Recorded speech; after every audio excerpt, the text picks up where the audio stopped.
Good afternoon, 8th class. Welcome to your own channel, Navneet Academy. So today we are going to start our new chapter, chapter number 5, coal and petroleum. Coal is कोयला, petroleum is a fuel जो हम heat वगैरह करने के लिए काम में लाते हैं. Now we use various material for our basic need बेटा. हमारी डे टू डे लाइफ में some of them are found in nature and some are made by human efforts. हम यहाँ पर ऐसी चीज़ों के बारे में बात नहीं कर रहे जो हमें माइनिंग के थ्रू मिली है. वो कोई भी हो सकती है. Even your pen, that is what, human made. Clothes human made, है ना. ऐसे नेचर से हमें क्या मिलता है? वाटर इज़ नेचुरल, या सनलाइट आपको नेचर से मिलती है. तो कुछ ऐसी चीज़ें हैं. Now make a list of the material in your daily life और क्लासीफाई करो कि वो क्या नेचर से मिली है या मैन मेड है. सॉइल इज़ योर नेचुरल, है ना. Now does this list include air, water, soil and minerals? Yes, we all get this from nature. Natural resource है ये हमारा.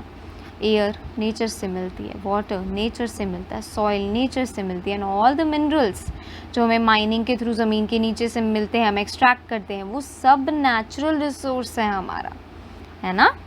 Yes. Now can air, water and soil be extinguished by human activities? क्या air ख़त्म हो सकती है कभी, या वाटर, या फिर सॉइल? बताओ. You have already studied about water in your class 7th. Is water a limited resource or limitless resource? In the light of the availability of the various resources in nature, natural resources are broadly classified into two kinds. यानी कितने available हैं वो हमारे nature में हमारे लिए. Like sunlight, कभी नहीं ख़त्म हो सकती. आप चाहे उसका जितना मर्जी यूज़ करो. That is not limited to us. ठीक है. सो कितने ज़्यादा अवेलेबल हैं ये सारे नेचर की चीज़ें हमारे लिए, उसी के बेसिस पे क्लासिफिकेशन हुई है. One is inexhaustible resources and another is exhaustible resources. What does this mean basically? Inexhaustible natural resources, वो natural resources that are present in unlimited quantity, जो ख़त्म नहीं हो सकते हैं, like your sunlight or your air. Now these resources are present in unlimited quantity in nature and are not likely to be exhausted by the human activities. हम जितना मर्जी चाहे उसका यूज़ कर लें, but they will not get finished. Sunlight and air are the example. These are inexhaustible natural, हैं natural resources, but ख़त्म नहीं होंगे. And talking about the exhaustible natural resources, वो resources, the amount of these resources in the nature are limited. थोड़ा है. They can be exhaust by human activities. अगर ऐसे ही हम उनका बार बार यूज़ करते रहे, ख़त्म हो जाएगा. Example of these resources are forest. एक ना एक दिन एंड हो जाएगा अगर हम पेड़ों को ऐसे ही काटते रहे और उन पेड़ों को ऐसे इस्तेमाल करते रहे. वाइल्ड लाइफ, एनिमल्स को ऐसे ही मारते रहे, ख़त्म वाइल्ड लाइफ. मिनरल्स, कोल हो गया, पेट्रोलियम हो गया, एलपीजी, सीएनजी, जो सारा का सारा हमें मिनरल्स वगैरह मिलते हैं. Your even your gold, iron, aluminium, all thing will exhaust. Coal, petroleum, natural gas, everything, because they are limited in nature. Okay. Now moving on to the activity 5.2. क्या कहा है इन्होंने? Take a small containers, fill them with popcorn, peanuts, roasted gram और toffees. Divide the student into the 7 मतलब groups में divide करना है, 7 के ग्रुप में.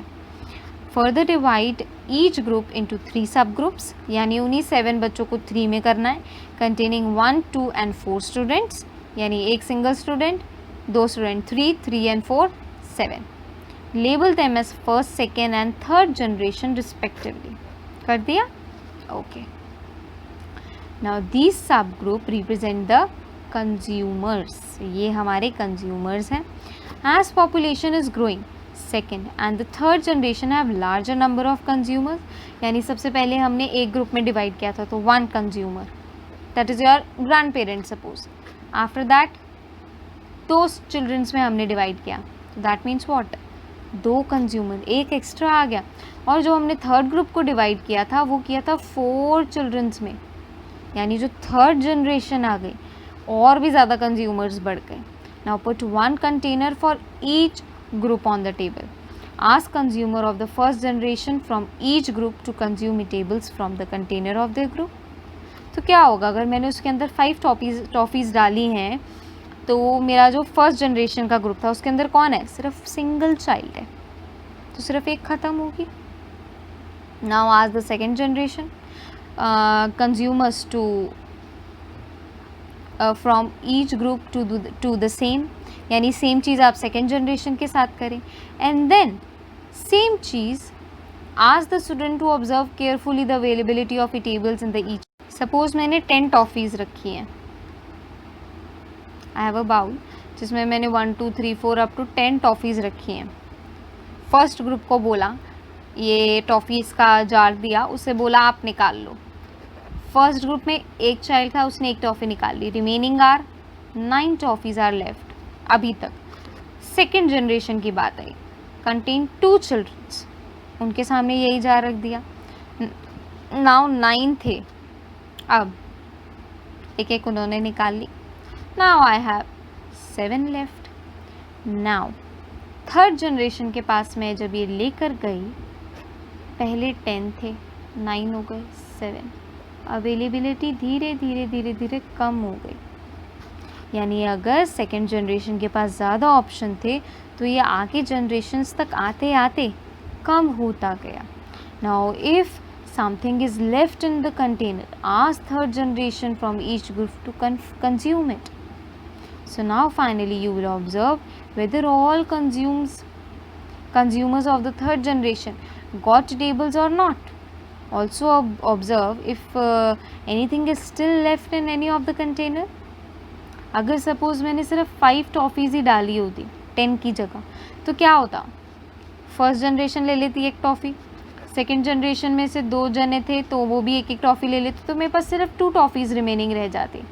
और थर्ड जनरेशन में तो 4 बच्चे थे, तो क्या होता, लड़ाई झगड़े होते, है ना, बिकॉज उतनी वो चीज़ अवेलेबल ही नहीं है। सो इसीलिए हमें कहा जाता है कि हमें लिमिटेड अमाउंट ऑफ रिसोर्सेज को बहुत सावधानी से यूज़ करना चाहिए। देखो क्या बोला हुआ है, assume that the eatables in the container represents the total availability of the exhaustible natural resources जो ख़त्म हो जाएंगे, like coal, petroleum और natural gas. Each group may have the different consumption pattern. क्यों? क्योंकि availability अलग अलग हो जाएगी।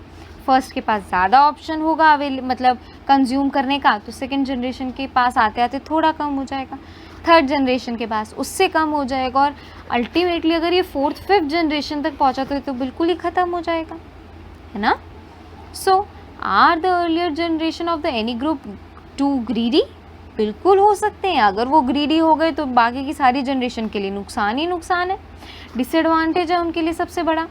It may be that like earlier generations in some of the groups were concerned about the coming generation and left something from them. और अगर वो greedy नहीं होते, उनको पता है कि उनको कितना इस्तेमाल करना है उस चीज़ों को, तो अगर फर्स्ट जनरेशन ही बहुत ज़्यादा केयरफुल होगी तो क्या होगा, अगर वो लिमिटेड चीज़ों को यूज़ करेगी उनमें से, तो सेकंड के पास थोड़ा एक्स्ट्रा आ जाएगा, सेकंड के पास एक्स्ट्रा आ जाएगा तो थर्ड ऑलरेडी थोड़ा सावधान हो जाएगा, एक्स्ट्रा मिल जाएगा उसको, देन 4th 5th के पास जाते जाते कुछ तो रह ही जाएगा।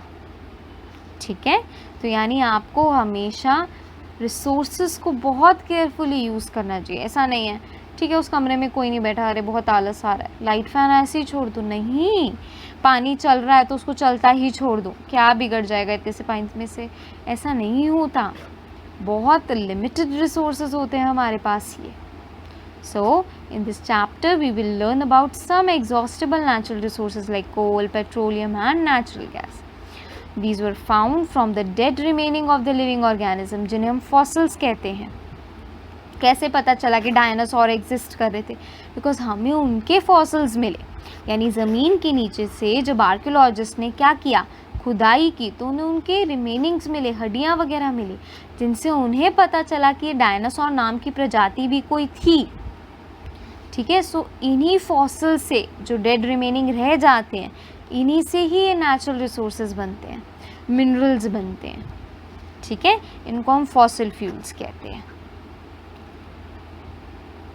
नाउ फर्स्ट फॉसिल फ्यूल जिसके बारे में हम पढ़ने जा रहे हैं, that is your coal, means your कोयला। You may have seen coal और heard about it. It is as hard as a stone, एक पत्थर के जितना हार्ड होता है, एंड ब्लैक इन कलर, है ना। आपने ये आयरन की शॉप पर देखा होगा। घर में जब सर्दियाँ होती हैं, सर्दियों के मौसम में जलाते हैं, बाहर बैठते हैं, कार्बन मोनोऑक्साइड गैस निकलती है, इससे कहते हैं ना कि जब कोयला जलाओ घर में तो सारे खिड़की दरवाजे बंद नहीं करके रखने चाहिए। Why so? बिकॉज ये कार्बन मोनोऑक्साइड गैस रिलीज़ करता है, और ये गैस जो होती है ये आपकी ब्रीथिंग पावर को कम करती है, और अगर ब्रीथिंग पावर कम हो गई तो बस अल्टीमेटली आपकी डेथ हो जाती है। ठीक है। So coal is one of the fuel use to cook food. पहले ज़माने में जब गैसेस नहीं होती थी, एलपीजी नहीं आई थी, तो कोयले पर ही हीट देकर रोटी बनाई जाती थी। ठीक है, एज अ फ्यूल यूज़ किया जाता था। Earlier it was use in railway engines to produce steam to run the engine, but अब क्या होता है, इलेक्ट्रिसिटी से चलती है। It is also use in thermal power plants to produce electricity. ठीक है, बट अब हाइड्रो पावर प्लांट भी आ गया है। ठीक है, वाटर के थ्रू भी इलेक्ट्रिसिटी जनरेट कर सकते हो, बट पहले सारी चीज़ें कोयले से होती थी। तो आप ये देखो कि अगर वाटर आ गया, इलेक्ट्रिसिटी आ गई, तो इससे कितनी ज़्यादा चीज़ें बेहतर हो गई। क्यों? बिकॉज वो कोयला आगे की जनरेशन को भी मिल जाएगा। Coal is also use as a fuel in various industries. ठीक है, कोल बनता कैसे? Story of a coal. About 300 million years ago, the earth had dense forests in the low-lying wetland area. यानी जो गीला दलदली एरिया था वहाँ पर बहुत ज़्यादा डेंस, बहुत घना जंगल हुआ करता था। Due to natural processes like flooding हो गया, रेनिंग हो गया, अर्थक्वेक वगैरह हो गया, इन सब से वो धीरे धीरे करके फॉरेस्ट के ऊपर सॉइल जमा होती गई। As more and more soil deposit over them, they were compressed. वो दबते गए। कोई भी ट्री है, बहुत सारे ट्रीज़ हैं यहाँ पर। ठीक है, बहुत घना फॉरेस्ट है ये। अब धीरे धीरे आंधी तूफान कर इसके ऊपर सॉइल आती गई। ये ज़मीन के नीचे धंसते गए। क्या बढ़ेगा? प्रेशर बढ़ेगा, कंप्रेस होंगे, ये हीट बनेगी। सो the temperature also rose as they sank deeper and deeper. जैसे ये ज़मीन के नीचे जाते गए, टेम्परेचर बढ़ता गया। अंडर हाई प्रेशर और हाई टेम्परेचर जो डेड प्लांट्स हैं got slowly converted to coal, and as coal contains mainly carbon, the slow process of conversion of dead vegetation into coal is called as carbonization. और वही plants dead होते गए, और वही dead plants धीरे करके कोल में कन्वर्ट होते गए। ठीक है, और ये कोल मेनली सारा का सारा कार्बन से बना होता है, इसीलिए इस प्रोसेस का नाम कार्बनाइजेशन रखा गया है। Since it was form from the remaining of the vegetation, coal is also called a fossil fuels, क्योंकि उसी के रिमेनिंग से बना है। ठीक है, अब कोल माइन देखते हैं, चलो आओ। अच्छा, ये बताओ कि कोल कितने साल पहले, यानी 300 millions year ago, 300 million year ago, यानी थोड़े से कोयले को बनने में 300 मिलियन ईयर्स लगते हैं। आप सोचो ये कितना बहुत लंबा प्रोसेस है। इसीलिए बहुत सावधानी से यूज़ करना चाहिए हमें। देखो, here we have a coal mine, ये मशीन है जहाँ से निकाली जाती है, सारा ये कोल माइन का हिस्सा है आपका, ज़मीन के नीचे से जब उसको एक्सट्रैक्ट किया जाता है। Got it? Now when heated in air, what? Coal. When coal is heated in air, coal burns and produces mainly carbon dioxide gas, यानी CO2, carbon dioxide. Coal is processed in industries to get some useful products such as coke, coal tar and coal gas. अब कोल के भी 3 main सब divisions हैं, यानी कोल को भी आप प्रोसेस कर सकते हो। इस कोल से भी आपको 3 चीज़ें मिलती हैं, कोक, कोल, तार और कोल गैस। अब ये क्या है, चलो देखते हैं। कोक, पीने वाली कोक नहीं है, कोका कोला एंड ऑल। ये कोक जो है it is tough, porous and black substance जो ऑलमोस्ट सबसे प्योर फॉर्म होती है कार्बन की। इसको स्टील बनाने में यूज़ किया जाता है और काफ़ी मेटल्स के एक्सट्रैक्शन में भी ये यूज़ की जाती है, बहुत गाढ़ा सा होता है। ओके, कोल तार। कोल तार एक ब्लैक कलर का थिक लिक्विड है, like this shown in the figure, जिसकी बहुत अनप्लीजेंट स्मेल है, बिल्कुल बहुत बेकार होती है। It is a mixture of about 200 substances, 200 substances का मिक्सचर है। Product obtain from the coal tar are used as starting material for manufacturing various substances in everyday life. और वो कौन कौन सी हैं, like synthetic dyes, drugs, explosives जो हमारे पटाखों वगैरह में डलते हैं, perfumes, plastic, paints, photographic material, roofing material, छत का जो यूज़ होता है, ये सभी चीज़ों में कोल तार यूज़ होता है। और कोल तार लगभग 200 सब्सटेंसेस का मिक्सचर है। Interestingly, naphthalene balls used to repel moths, जो हम सर्दियों में कपड़ों में डाल देते हैं ना, जब हम रज़ाई वगैरह रखते हैं या गर्म कपड़े बेड में रखते हैं, जिन्हें हमें 6-6 महीने बाद निकालना होता है ताकि उस पर क्या ना लगे, दीमक ना लगे या इंसेक्ट्स वगैरह या फंगस ना लगे। सो वो भी इसी से कोल तार से बनती है, naphthalene ball। ठीक है।